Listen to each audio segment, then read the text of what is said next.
근데 전도할 때는 그렇게 자기를 사랑해주고 관심을 보이더니 교회 안에 들어오고 몇 년 있다가 집사가 되고 집사님들하고 같이 활동을 해보니까 여기 서울 경기도 지역에서는 한국 366이나 서울 36을 안 나온 사람들은 어디까지는 같이 어울릴 수 있는데 절대 못 들어가는 그 범위가 있더라는 거예요. 자기들끼리만 어디 놀러 갔다 오고 자기들끼리만 어디 해외 갔다 오고 안 끼워주더라는 거예요.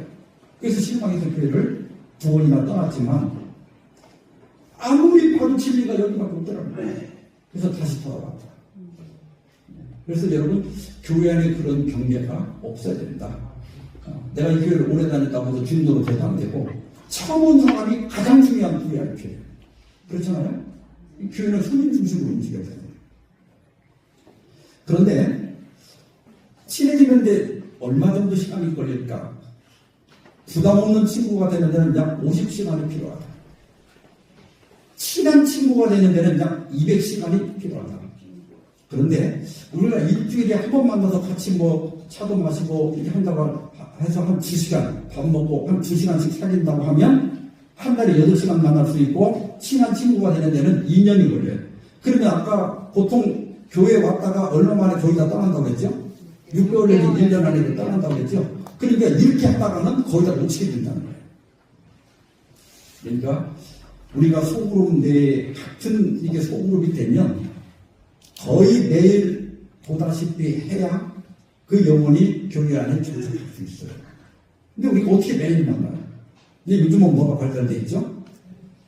카톡도 있고 또 줌도 있고 또 밴드도 있죠. 이게 소그룹마다 그런 걸 만들어서 매일 서로 안부를 묻고 또 자기가 말씀해서 은혜 받은 것들을 나누고 이런 것들을 매일 하지 않으면 만나는 것 같고 지금은 어려워요. 지금은 지방을 이렇게 제가 다녀보니까 우리 집사님들도 만날 시간이 없어. 왜냐하면 요즘 이제 지방에 가면 노인들이 많으니까 요양보사라고 그러나요? 그게 이제 한 달에 꼬박꼬박 돈이 들어오니까 거의 다 그걸 많이 하죠. 그러니까 만나기가 어려워. 그 대신 뭘로 하면 된다? 온라인으로 하면 돼. 교회가 배우면 돼요.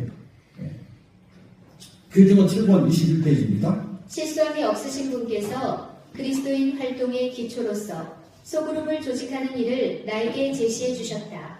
만일 교회의 교인 수가 많다면 교인들을 소그룹으로 조직하여 교인들뿐 아니라 불신자들을 위해서도 일하게 하라. 만일 진리를 아는 사람이 한 곳에 단 2-3명 뿐일지라도 그들로 하여금 사역팀을 만들게 하라. 그들은 사랑과 연합으로 함께 단결하고 전진하도록 서로 격려하며 각 사람이 다른 사람의 도움으로 용기와 힘을 얻게 하라. 그들은 다른 사람들을 도우려는 노력 속에서 자아를 잊고 양 우리 밖에 있는 사람들을 위해 그리스도와 같은 사랑으로 수고하게 하라. 그들이 그리스도의 이름으로 일하고 기도할 때 그들의 수는 늘어날 것이다. 예. 그러니까 이 소그룹 활동은 먼저는 우리 간의 교제와 또 우리 간의 친목을 위해서 하는 거고, 두 번째는 우리끼리만 하면 안 된다. 반드시 불신자들을 위해서 봉사하기 위해서 소그룹을 하는 것이다. 그런데 우리가 이 소그룹 사역에 성공하려면 한번 읽어보겠습니다. 우리 교회도 소그룹을 한다는 정도로는 이 사역의 성공을 기대하기 어렵다. 소그룹 자체가 교회의 모든 사역의 기본틀이 되어야 한다. 단지 소그룹이 있는 교회와 소그룹으로 된 교회는 전혀 다른 것이다. 소그룹으로 된 교회는 소그룹이 예배와 양육뿐 아니라 친교와 사역과 전도 등 교회의 기능을 하며 이 모임의 성장과 번식을 통해 교회의 성장을 도모하는 교회이다. 예. 제가 이제 많은 교회 다니면서 여기도 소그룹 합니까? 이렇게 물어보면 예, 했다고 그래요. 근데 가만히 보면 그냥 소그룹이 있는 교회, 이 소그룹이 있는 교회와 소그룹으로 된 교회는 달라요. 근데 이 교회는 보니까 소그룹으로 된 교회더라고. 자, 소그룹이 있는 교회는 옛날에 우리가 아마 우리 김 목사님이 이걸 하기 전에 그렇게 했을 거예요. 대부분 다시 말하면 안식일 예배 중심의 수직적 구조가 강하다. 소그룹은 성도들이 친교를 나누거나 성경 공부하기 위한 모임의 역할을 한다.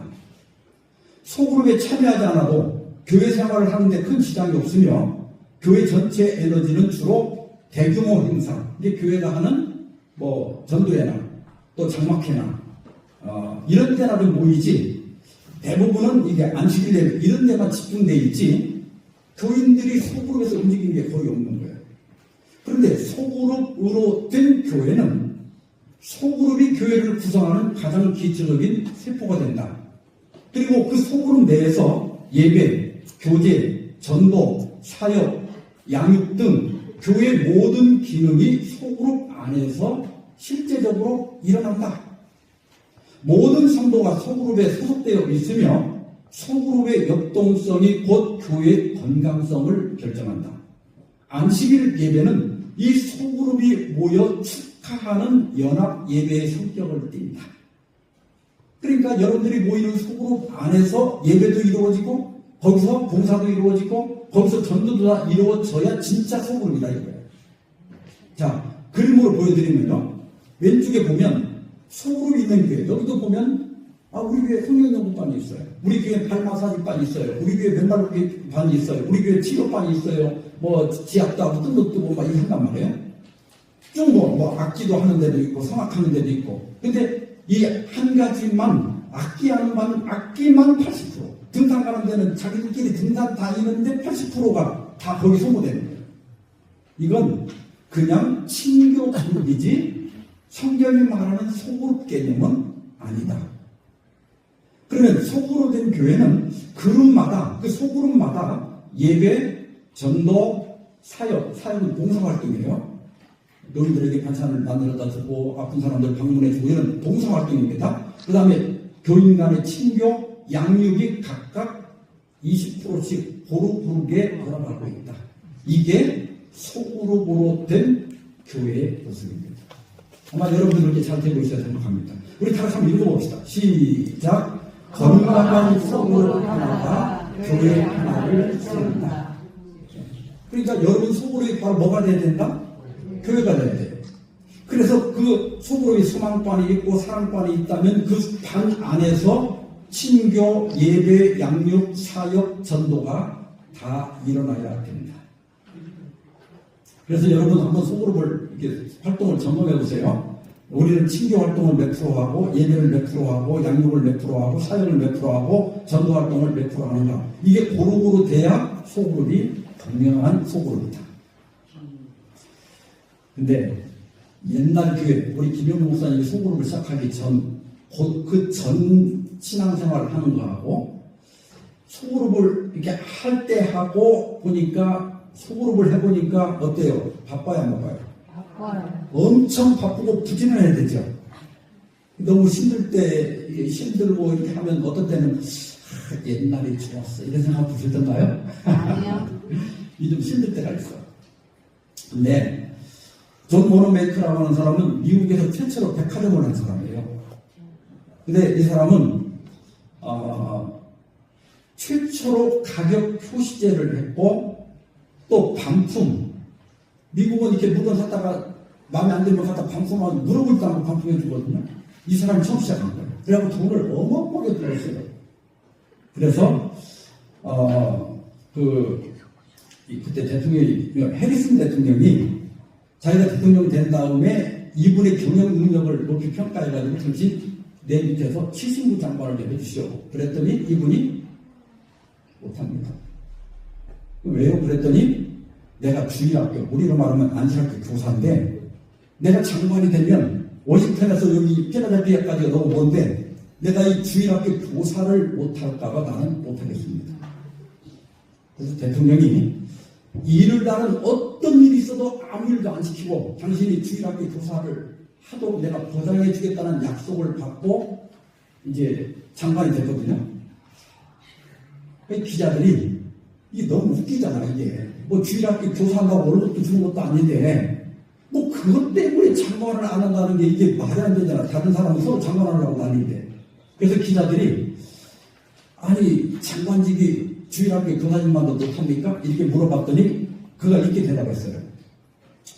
장관직은 몇 년만 하면 끝나는 부업이고 주일학교 교사는 제가 평생 동안 해야 할 본업입니다. 그래서 여러분 이 배단위 주일학교가요 1859년에 왼쪽에 있는 천막으로 시작해가지고 이분이 번 돈으로 교회를 지어가지고 1898년에 이 교회의 주일학교가 1200학급 학생이 6,000명이 넘는 주일학교가 됐어요.